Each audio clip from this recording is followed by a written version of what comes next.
Malcom, sera cédé vraisemblablement au cours du second semestre, a déclaré jeudi, sans citer son nom, mais en évoquant un joueur majeur brésilien, Nicolas de Taverneau, le président du directoire de M6, actionnaire majoritaire des Girondins de Bordeaux. Concernant les pertes de Bordeaux au premier trimestre, il a expliqué lors de l'Assemblée Générale de M6, « Nous avons eu un mauvais premier trimestre, notamment parce que nous avons investi sur un joueur que nous n'avons pas cédé au cours de ce premier semestre et qui sera cédé vraisemblablement au cours du second. » Une vente actée, une destination encore incertaine, il y a toujours des achats et des ventes qui se font, et il y a un joueur majeur brésilien dont vous savez qu'il souhaite quitter le club et nous allons le faire dans le respect le plus absolu de nos intérêts, a-t-il exposé ensuite.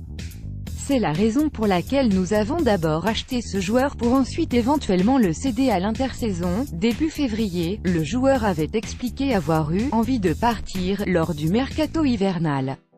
C'est mon rêve de progresser dans ma carrière, mais j'ai parlé avec le président, il m'a dit qu'il connaissait mon rêve mais qu'il avait besoin de moi, avait-il dit sur Téléfoot.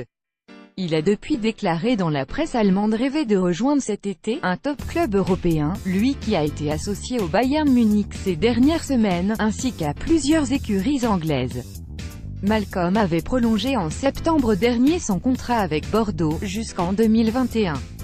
Avant cette prolongation, en cas de vente de Malcom, Bordeaux aurait dû rétrocéder 50% de la plus-value à deux entités, son ancien club, les Corinthians, à hauteur de 15%, ainsi qu'à des intermédiaires détenteurs des droits du joueur à hauteur de 35%.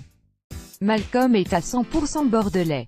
On a tout réglé, le joueur nous appartient, il n'y a plus de partage, avait clarifié Nicolas de Taverneau dans l'équipe au lendemain de l'annonce de la prolongation du Brésilien.